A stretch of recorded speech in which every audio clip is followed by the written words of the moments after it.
बीमारी से जुड़े कारण और निवारण खुद डॉक्टर बताएंगे आपको। न्यूज आउटलुक की खास पेशकश हेल्थ आउटलुक में। न्यूज आउटलुक की खास पेशकश हेल्थ आउटलुक में आज हमारे साथ मौजूद हैं टीआईआई स्पेशलिस्ट डॉक्टर अभिषेक अवस्थी, जो ना सिर्फ एक स्पेशलिस्ट हैं बल्कि डॉक्टर अंबेडकर डेंटल कॉलेज में एसोसिएट प्रोफेसर भी हैं। आज हमारी संवाददाता नेहा जानेंगी इनसे कुछ महत्वपूर्ण सवालों के जवाब। तो चलिए देखते हैं। नमस्कार दोस्तों, मैं नेहा श्रीवास्तव और आप देख रहे हैं हमारा कार्यक्रम हेल्थ आउटलुक। इस समय हमारे साथ मौजूद हैं family care OPD centre Kalyanpur के बहुत ही चर्चित डॉक्टर अभिषेक अवस्थी जी। नमस्कार सर, आपका बहुत बहुत स्वागत है हमारे कार्यक्रम हेल्थ आउटलुक में। सर, सबसे पहले जैसे कि आप निरंतर कई सालों से एज अ डेंटिस्ट वर्क कर रहे हैं, तो मैं जानना चाहूंगी जो इस क्षेत्र में जो आपका कार्य है, इसको करने के लिए जो आपने पढ़ाई की है, शिक्षा दीक्षा प्राप्त की, आपके जो एक्सपीरियंसेस हैं वो कहाँ से प्राप्त करे सर? मेरी bachelor degree BDS Rama dental college 2009 में मैंने पास किया, कंप्लीट किया, और इसके बाद मैंने 4 साल प्रैक्टिस करने के बाद आफ्टर 4 इयर्स प्रैक्टिस के बाद मैंने पीजी किया। 2016 में मेरा पीजी कंप्लीट हुआ और उसके लगातार 2010 से और आज तक टिल नाउ अभी तक मेरा प्रैक्टिस 13 साल लगभग मुझे हो गया है प्रैक्टिस करते हुए। और इसमें मैंने पाया कि लोगों के जो दांतों में मतलब दांतों के प्रति लोगों का अवेयरनेस नहीं है। तो इसके उपलक्ष्य में मैंने बहुत से ऐसे कैंपेन चलाए कि लोगों की अवेयरनेस बढ़ाई जा सके और उनकी जागरूकता दांतों के प्रति, वो दांतों की इम्पोर्टेंस समझें कि दांत कितना वैल्यू रखते हैं। जबकि बहुत से अपने इंडिया में लोग ऐसे हैं जो टर्सरी लेवल पे हमारे पास हैं। टर्सरी मतलब जब उनकी प्रॉब्लम्स उनके हिसाब से या उनकी डेली लाइफ को इफेक्ट करती है, नींद उनकी डिस्टर्ब होती है, खाना पीना डिस्टर्ब होता है, तब वो मेरे पास पहुंचते हैं। जबकि अदर कंट्रीज में ऐसा नहीं है। अदर कंट्रीज में प्रिवेंशन लेवल पे लोग ज्यादा ध्यान देते हैं, मतलब इलाज से पहले ही रोकथाम पे ध्यान। तो ये इंडिया में अगर इस तरीके के oral health awareness programme, oral cancer awareness programme जो कि हमारी संस्था फैमिली केयर ओपीडी सेंटर द्वारा निरंतर डिफरेंट प्लेसेस पे चलाए जा रहे हैं, जैसे गवर्नमेंट प्लेसेस, स्कूल्स, कॉलेजेस, सरकारी बहुत सी ऐसी जगह हैं जहाँ हम लोगों ने रेगुलर, जब से हमारा फैमिली केयर ओपीडी सेंटर खुला है तब से हम लोगों की जागरूकता बढ़ा रहे हैं, लोगों को फ्री मेडिसिन डिस्ट्रीब्यूट कर रहे हैं, उनको ब्रशिंग टेक्निक बता रहे हैं, ब्रशिंग प्रॉपर कैसे करते हैं, ब्रशिंग का प्रॉपर कौन सा टेक्निक होता है, बच्चों में कौन सा है, बड़ों में कौन सा है, माउथ वॉश कैसे यूज करना है, ब्रशिंग कितने बार करना है, ब्रश कब चेंज करना है, सारा मैं उनको जितना हो सकता है हेल्थ टिप्स रिगार्डिंग डेंटल पूरा उनको प्रोवाइड करता हूं विदाउट एनी कास्ट। तो देख सकते हैं सर, निरंतर एक जॉब के तौर पे नहीं बल्कि सेवा के तौर पे लोग निरंतर सेवा करते जा रहे हैं अपने कार्य के द्वारा। और फैमिली केयर ओपीडी सेंटर एक बहुत ही अच्छा माध्यम है जहां पर आकर आप भी ऐसे सीनियर डॉक्टर से, ऐसे अनुभवी डॉक्टरों से आके मिलकर अपना सफल इलाज करा सकते हैं। सर, ये बताएं कि जो डेंटल कैरीज होती हैं, जैसे कि आपने बोला कि इंडिया में लोग अवेयर नहीं है, लेकिन उन्हें अवेयर होना चाहिए। सर प्लीज जो डेंटल कैरीज है उस पर प्लीज हमें फोकस डालें, थोड़ा दर्शकों को हमारे इसके बारे में बताएं। और सर साथ ही में जो डिजीज है पायरिया, लोग के माउथ से स्मेल आती है, लोग साथ में बैठना पसंद नहीं करते sir. So what we have to do in that condition if somebody is suffering with pyorrhoea? देखिए, पहले आपने पूछा डेंटल कैरीज। तो डेंटल कैरीज क्या है? हमारे जो भी हम खाना खाते हैं, अगर फूड लॉजमेंट हमारे दांतों में है और प्रॉपर क्लीनिंग नहीं हम कर पा रहे हैं, अगर प्रॉपर क्लीन नहीं हो रहा हमारा माउथ, तो इन दिस केस हमारी हाइजीन बेटर नहीं होगी। और जब हमारे खाना डिपॉजिट रहेगा तो खाना हमारा जो सड़ेगा उसमें हमारे बैक्टीरिया प्रोड्यूस होते हैं। बैक्टीरिया जो हमारे प्रोड्यूस होते हैं उनकी प्रॉपर्टीज होती है एसिड रिलीज करना। वो माइक्रोस्कोपिक बैक्टीरिया होते हैं जो कि पेशेंट को दिखते नहीं, और इनिशियल स्टेज में पेशेंट को जो हमारा दांत होता है 3 स्ट्रक्चर्स में डिवाइड होता है। Number 1 enamel, number 2 second layer is dentine and number 3 is pulp. तो जब हमारा कैरीज स्टार्ट होता है, इनिशियल स्टेज में होता है, तो हमारे पेशेंट को कोई दिक्कत नहीं होती, सिर्फ फूड लॉजमेंट होता है। एनी प्रॉब्लम, कोई पेन, कोई सेंसिटिविटी नहीं होती, तो वो निग्लेक्ट करता है। आफ्टर सम टाइम जब वो हमारा कैरीज आगे प्रोग्रेस करता है, डेंटिन में पहुंचता है, तो सेंसिटिविटी कॉज हो जाती है, ठंडा गर्म लगना। तो उस कंडीशन पे भी लोग से पेस्ट यूज कर लिया, डॉक्टर के पास नहीं जाते। टर्सरी लेवल पे जब नसों तक मामला पहुंच जाता है, जब उनको सीवियर पेन होता है, तब पेशेंट हमारे पास आता है। तो इसमें हमारा लोगों से यही कहना है कि जब भी हमारे किसी दांत में सेंसिटिविटी हो या फूड लॉजमेंट हो, तो उसी स्टेज पे हमें डॉक्टर्स को मिलना चाहिए, डेंटिस्ट को दिखाना चाहिए और प्रॉपर चेकअप करा के इनिशियल स्टेज में अगर हम अपने दांत को दिखाएंगे तो हम दांत को भी बचा लेंगे और पैसे भी हमारे कम खर्च होंगे और सिंगल विजिट में हमारा दांत बिल्कुल सेफ हो जाएगा फिलिंग के द्वारा। ठीक है। अब नेक्स्ट आता है पायरिया। पेरियोडोंटाइटिस क्या है? पेरियोडोंटाइटिस की जो स्टार्टिंग स्टेज है वो हमारा जिंजिवाइटिस से शुरू होता है। जिंजिवाइटिस का मतलब होता है मसूड़ों में सूजन या ब्लीडिंग कम्स, ब्रश करने पे ब्लड आता है। अब अगर इस कंडीशन पे हम लोग निग्लेक्ट कर रहे हैं, उसको ध्यान नहीं दे रहे कि चलो ब्लड ही तो आता है, हल्का पानी तो लगता है या हल्की सी बदबू तो आती है, तो उसको उस जगह पे हम निग्लेक्ट कर सकते हैं, इसलिए करते हैं। या हमें अवेयरनेस नहीं है कि इसका भी इलाज कराना चाहिए या ये इलाज जरूरी है या ये हो जाता है सही, तो हम लोग क्या करते हैं कि उस कंडीशन को, जो जिंजिवाइटिस है, उसको निग्लेक्ट करते करते थर्ड स्टेज में पेरियोडोंटाइटिस की कंडीशन में, पेरियोडोंटाइटिस जो कंडीशन होती है उसमें और सीवियर फॉर्म में पायरिया डेवलप हो जाता है। उसमें भी ग्रेड अलग अलग हैं, grade 1, grade 2, grade 3, grade 4। Grade 1 और 2 तक हमारे पास पायरिया का पूरा 100% रिकवर इलाज है। बट ग्रेड 3 और ग्रेड 4 में अगर कोई पेशेंट हमारे पास पहुंचता है तो उस कंडीशन पे हमारे लिए दांतों को, सारे दांतों को बचा पाना मुश्किल होता है, बिकॉज दांतों में मोबिलिटी स्टार्ट हो जाती है, दांत हिलने लगते हैं because of bone loss. Bone resolve हो जाता है बिकॉज ऑफ हमारे प्लाक, कैल्कुलस, टार्टर जो जमा होता है वो हमारी बोन को धीरे धीरे खत्म कर देता है, डैमेज कर देता है या डिस्ट्रक्ट हमारी बोन हो जाती है।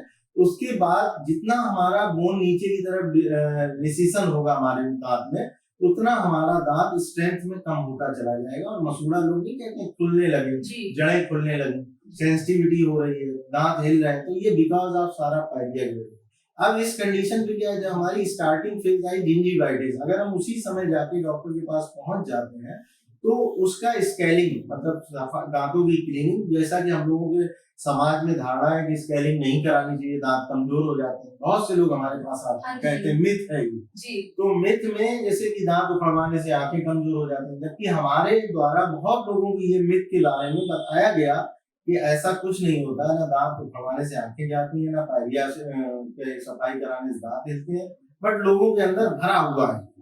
और ये भरा कैसे है कि एक दूसरे के बदलाव, एक ने दूसरे को बोला, दूसरे ने तीसरे को बोला, वो चीज इतनी ज्यादा दिमाग में भर गई कि उसको हटाते हटाते अभी भी कुछ लोग आके यही बोलते हैं कि डॉक्टर साहब दांत सफाई नहीं कराएंगे, जबकि बहुत जरूरी है क्लीनिंग। अगर हम क्लीनिंग नहीं कराएंगे तो जरूर हमें पायरिया से ग्रसित होना पड़ेगा। ठीक है, तो हमारा यही बताना था आपको कि अवेयरनेस बहुत जरूरी, जानकारी का अभाव जब होता है तो लोग चाहते हुए भी नहीं ध्यान देते क्योंकि उन्हें पता ही नहीं है क्या इलाज है और किस स्टेज पे करना चाहिए। तो देख सकते हैं आप कि जो लोगों के अंदर भ्रम है, जो मिथ चल रहे हैं कि अगर आप दांतों की क्लीनिंग कराएंगे तो दांत मूव करेंगे, या फिर आप अगर टीथ रिमूव कराते हैं तो आपकी आई साइट में प्रॉब्लम आएगी, तो ऐसा कोई भी इस तरह की बेसिक सिग्निफिकेंस ये नहीं है, कहीं भी नहीं। हमारे जो मेडिकल लिटरेचर है उसमें कहीं भी ऐसा मेंशन नहीं है, किसी जर्नल में, किसी आर्टिकल में, किसी भी रिसर्च में कि दांत उखड़वाने से आंखें कमजोर। नंबर 1। अच्छा, मेनली हम लोगों का एक एम और चल रहा है टोबैको फ्री इंडिया। हमारे फैमिली केयर ओपीडी सेंटर की तरफ से एक कैंपेन चलाई जा रही है टोबैको फ्री इंडिया, जिसके अंतर्गत हम लोगों का लक्ष्य है कि ओरल कैंसर की जो दर है इंडिया में, जो स्प्रेडिंग रेट है, उसको कम किया जाए। और ये जो इतनी भयंकर बीमारी है जो हमारे घर को बर्बाद कर देती है, इंसान की लाइफ को खत्म कर देती है, उससे हम किसी न किसी रूप में लोगों को इतना जानकारी पहुंचाए ताकि वो अपने को सुरक्षित रख सके और जो भी वो नशे के आदी हैं, जिस चीज को एडिक्ट है, जिस चीज से, उसको धीरे से हमारे सहयोग के द्वारा छोड़ सके। और ओरल कैंसर इंडिया में according to WHO world health organisation जो रेट, स्प्रेडिंग रेट है, उसके हिसाब से 2030 तक highest number of patient oral cancer के होंगे अगर इसी दर से बढ़ा। तो एक मेरा जो मिशन है वो लोगों में तंबाकू के प्रति क्या दुष्प्रभाव है, मसाले से, सिगरेट से क्या क्या उनके दांत पे, गाल पे, होठों पे क्या क्या उसके माउथ के अंदर डिसइम्पैक्ट पड़ते हैं, उनको बताएंगे और उनको अवेयर करेंगे कि वो किस तरीके से उसको छोड़ सकते हैं, उनकी काउंसलिंग करेंगे। तो ये हमारा एक मिशन बराबर कैंपेन के रूप में चल रहा है टोबैको फ्री इंडिया का, और जिसमें फैमिली केयर ओपीडी सेंटर की सहयोग और पूरी टीम का सहयोग हमें मिलता है। और डिफरेंट डिफरेंट प्लेसेस में हम लोग लगाते हैं। खासकर कानपुर जैसी बेल्ट में नशा बहुत ज्यादा है।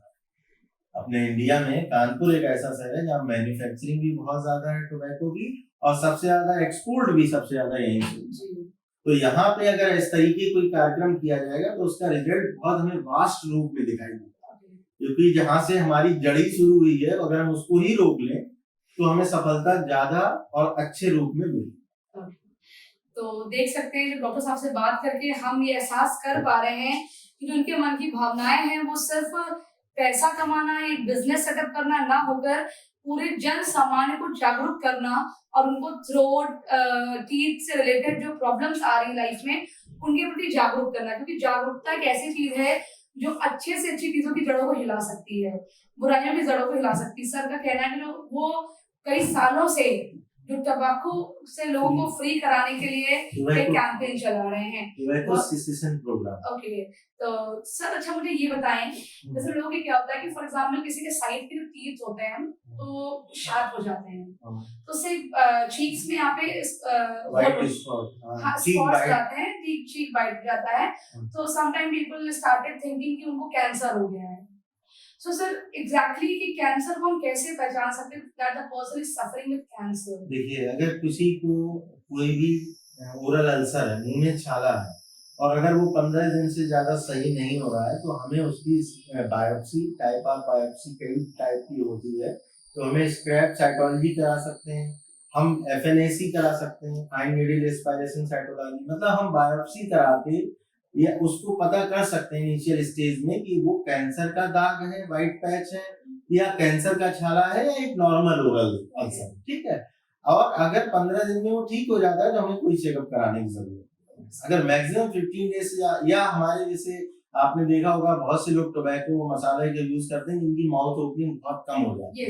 हमारी नॉर्मल माउथ ओपनिंग 3.5 सेंटीमीटर होती है, अगर किसी की 2 सेंटीमीटर हो गई है, 3 सेंटीमीटर से कम हो गई है तो उसको OSMF बोलते हैं, oral submucous fibrosis, that is the pre cancerous condition. अब इस कंडीशन में अगर पेशेंट हमारे पास आता है, जैसा हमारा मुंह खुला कम हो गया, तो हम उसको अवेयर करेंगे, उसको काउंसलिंग देंगे कि आपको प्री कैंसरस कंडीशन हो गई है, आप अगर अब नहीं स्टॉप करेंगे हैबिट को तो आप कभी भी कैंसर की गिरफ्त में कन्वर्ट हो सकते हैं।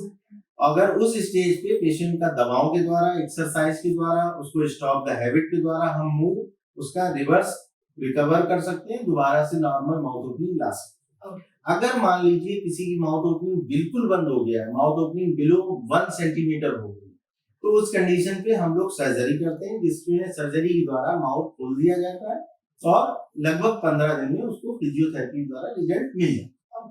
और कैंसर में मेनली अगर कोई भी सफेद दाग, सफेद छाला या ऐसा कोई वाइट पैच जिसमें हमारा जो पेन ना हो, इनिशियल स्टेज में कोई पेन ना हो और फंगस टाइप का दिखे, फफूंदी टाइप की दिखे, तो उसको जरूर चेक कराना चाहिए, क्योंकि मोस्टली जो कैंसर दिखता है वो पेनलेस होता है इनिशियल स्टेज में और सफेद फंगस जैसा दिखता है। हमारे टंग में या हमारे बक्कल म्यूकोसा में, गाल में, पैलेट में, कहीं भी इस तरीके का कोई चीज हमको दिख रही है तो इसका बेसिक एक यही चीज है कि सबसे पहले डेंटिस्ट या किसी भी कैंसर सर्जन, कैंसर फिजिशियन से मिले और उसकी बायोप्सी, उससे हमें क्लियर हो जाएगा कि कैंसर है या वो नॉर्मल कोई चीज है। तो देख सकते हैं ये बहुत ही इम्पोर्टेंट सवाल था जिसका डॉक्टर साहब ने इतना सही और सटीक जवाब हमें दिया कि अगर कोई भी छाला है मोर देन 15 डेज तो जरूर उसकी बायोप्सी कराएं। तो सर ने अपनी बातों के द्वारा, अपने ज्ञान के द्वारा हमारे जनता को इस तरह से जागरूक किया है। मैं चाहूंगी सर आप निरंतर हमारे कार्यक्रम में बने रहें और आते रहें और लोगों को ऐसे ही अपनी सेवाओं से और अपनी बातों से जागरूक करते रहें। बहुत बहुत धन्यवाद सर आपका इतना समय हमारे कार्यक्रम में देने के लिए। Thank you sir.